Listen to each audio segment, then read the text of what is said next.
morning everyone, welcome back to my video channel.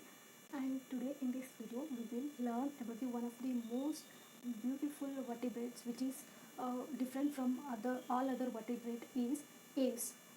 Okay, mean aves nothing but birds. Okay, birds are the most colorful of all vertebrates. Birds are unique vertebrates that have the exoskeleton of feather. Okay, the exoskeleton, that's why the vertebrate, these birds are different from other vertebrates because they have feathers, because no other vertebrates includes the feathers. And birds are only the vertebrates that are active capable for flight. The birds have evolved from reptiles and have retained many ancestral traits. That's why they are called as glorified reptiles. They are called as glorified reptiles. They are called as glorified reptiles because the birds have evolved from reptiles. Birds have evolved from reptiles and retained many ancestral traits. That's why they are called as glorified reptiles. And the birds exhibit a lot of evolved behavior like instinctive behaviors like such as migration. You know that migration means moving from one place to another place in search of food or for the breeding purpose. So that is actually called as migration. These birds will show migration, and also they will show the courtship behavior. A courtship behavior means it is the behavior which shows before mating. Okay, that is called as courtship behavior. And nesting, you can see so many nests that are built by the different kinds of birds which are very beautiful. And also they will show the parental care. What is parental care? Parental care means care which is taken by the parents, both the parents, female and male. So they shows the parental care. And the birds also used for studying imprinting, behavior, behavior and instrumental conditioning.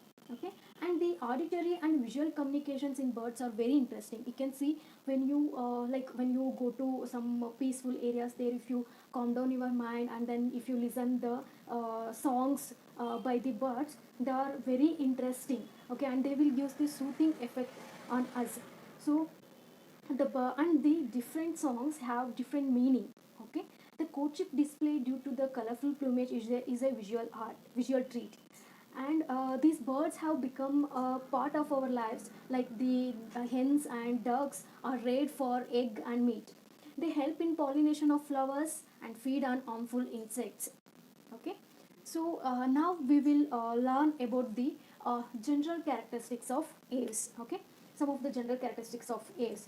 And in that first one is bird we can are found in all habitats. Okay, we can found in all habitats, like they are found near the seashores, high up in the mountains, in the tropical and temperate, and also in the colder regions like Arctica. They are have a wide range of distribution and seen in cities and in forest.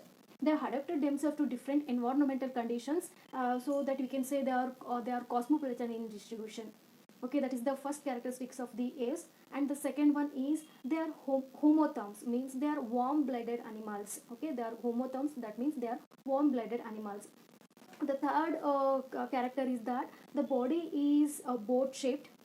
That means it is covered with an exoskeleton of feathers. The body is boat shaped, and the body is covered with an exoskeleton of feathers. And the birds are called as feathered bipeds, means they are two-legged animals. Okay, and the body is divided into different divided or differentiated into head, long neck, no, long neck and short tail. Okay, the head bears jaws that are covered by horny sheath. Okay, to form a beak. And in case of birds, the teeth are absent. There are a pair of eyes with eyelids and a pair of tympanum behind the eyes. Okay, tympanum is nothing but an extra skin that is present behind the eyes. The head can be moved throughout 180 degree on either side, as the skull is monocondyle. Okay, monocondalic. And coming to the neck is short in some birds and long in others, like the ducks, geese and swan. Okay, and you can see that the trunk bears two pairs of appendages and forelimbs are modified into wings for the purpose of flight. The hind limbs are strong and help in locomotion, perching, swimming, wading, etc. Okay, they help in the hind limbs are very strong. They help in locomotion. means the movement. Perching means they can you can see some birds which can sit on the edges of the tree trunks, okay, and they have a well claws will be there, they will hold it and they will sit on the tapering or edges of the trunks, so that actually forms the perching. And they have helps in the swimming, like you can take the example of ducks, okay, they helps in swimming. And wading means they can walk on water, you may observe that some of the birds will walk on water, okay. So these are some of the characteristics that birds can show. And the hind limbs bears four toes that end up in sharp claws, they end up in sharp claws like this, okay. And the tail is provided with tail feather, you can see the bird at the end, the tail is provided with tail feather. And skin is dry and devoid of glands, means the skin is very dry, they don't have a gland, that means they are non-glandular. And coming to the endoskeleton is modified to suit the aerial life. The skeleton is ossified, but the bones are light, spongy, and contains air cavities. Okay, and the sternum is modified to form a keel for the attachment of flight muscles. The sternum is modified to form a keel for the attachment of the flight muscle. The sternum is nothing but it is a breastbone, okay. It is modified to form a keel, okay. Like this projection you can see on the bird, the extra projection that for the attachment of flight muscle, okay. And coming to the muscular system, the muscular system is well developed in all birds that exhibit flight. The flight muscle called the pectoralis major and pectoralis minor are attached the pectoral girdles, and sternum causes the powerful downstroke and upstroke to move the lungs, okay. That's about the muscular system. That sorry okay, muscular system. Then the next point is the digestive system is complete. And start what is this complete digestive system, that means it starts at the mouth and ends in cloaca, okay. That is shows the complete digestive system. Moving on to the next points, they have bony endoskeleton, that means this point is very important. The bones are here pneumatic, means the bones of the birds are hollow, okay. They are hollow and are filled with air cavities, okay. They're filled with air, so they are very light in weight, but they are very strong bones, okay. Such bones are called as pneumatic bones. So the birds have pneumatic bones. Coming to respiratory system, they respire by lungs, and lungs have 9 to 11 air sacs, means it depends upon the kind of birds, okay. They have some birds have 9 or 10, or some birds have up to 11 air sacs, okay. And here the voice, as I told in the introduction part, that their singing, their songs are very interesting, so those beautiful sound will comes from the voice box. The voice box that is here in birds is called as sirens, okay. And coming to the next point, if you talk about the circulatory system, the circulatory system comprises of heart, and which is four chambered, okay, and the ABC is nucleated, oval, and biconvex. Coming to the nervous system is comprised of central nervous system and the peripheral nervous system, and autonomous nervous system. And here the brain is very large and has well developed cerebral hemisphere and optic lobes, okay. And the olfactory lobes are reduced, that means, but the sense of smell is very reduced, very poor, okay. And they have 12 pairs of cranial nerves. Okay. Cranial nerves are nothing but these arises directly from the brain and provide motor and sensory functions to the head and neck, okay. Those called as cranial nerves, okay. And the birds have well developed sense organs with a keen sense of sight and hearing. As I told before, they have well developed sensor, means their sight and hearing is uh, very well developed. The eyes have pectin that allows to see the object from distance as well as those that of the nearby. And coming to excretory system, the excretory system comprises of a pair of kidneys and a pair of ureters, and urinary bladder is absent here. And these are called as ureotelic animals, which means they excrete uric acid as nitrogenous waste, which is in the form of a white paste or a thick paste.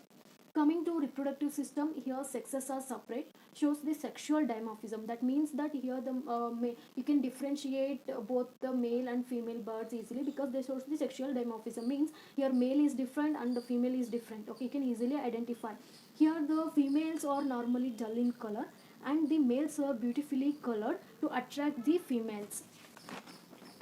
I'm coming to copulatory organs here. In case of birds, copulatory organs are absent, and fertilization is internal. Okay, and they are oviparous. Eggs are large and heavily yolked and provided with a solid and hard outermost shell are called as cleidodic eggs. Means you can see the egg. Okay, if the egg is covered by a hard and thick solid outermost layer, those kinds of eggs are called as cleidodic eggs. Okay, and here the birds are oviparous, means they are egg laying. So oviparous means they are egg laying. If you have to remember this key point, you can see in which shape the eggs will be there, like this O shape. Okay, oviparous. Oh, you have to remember. So they are egg laying animals. This is the key point to remember here, which I would like to mention. And development is direct here, means they don't have the larval stage. Okay, without the larval stage directly they will develop. And two more interesting points here are the young ones can be precocial born. Precocial born means they will born with feathers and can feed and move on their own just after hatching. So just after the hatching, the birds will be having the feathers, they can feed and they can move on their own. Those type of born birds are called as precocial born birds. And some of the birds are called as altricial born birds, because these birds will born without feathers and they cannot move, or they can't feed on their own, they will depend upon the parents. Okay, those kind of birds are called as altricial born birds. Okay, and coming to parental care, usually female shows the parental care, but in some cases both the parents, that means male and females, exhibit the parental care. Okay, coming to next, the birds can be divided into two sub classes. Here the first one is called as Archaeornithes and second one is called as Neornithes. Okay, and this Neornithes can be divided into three super orders. Okay, the first one is called as Ratite, which is also called as Paleognathe. Okay, for just to remember, these are birds are called as flightless birds. Okay, Ratite, Paleognathe, these birds are flightless birds. Okay, example ostrich, emus, kiwi and rheas are the examples for the Ratite. And the second type is Impene. These are aquatic birds. Example for this is penguin, pelicans, swan and ducks are the examples. Coming to third one is Carinate. Another name is Neognathe. These are all the flying birds. Example you can give as many as possible, because you can see so many birds which are flying surrounding you, around you. Okay, owl and parrot, pigeons, sparrow, woodpecker, peacock, crows, etc. are the example for the flying birds. Nothing but which comes under the super order, that is Carinate. In the next video, I'm going to differentiate between Ratite and Carinate. Okay. So if you like this video, if you learn something new, please do subscribe to my channel, and thank you everyone.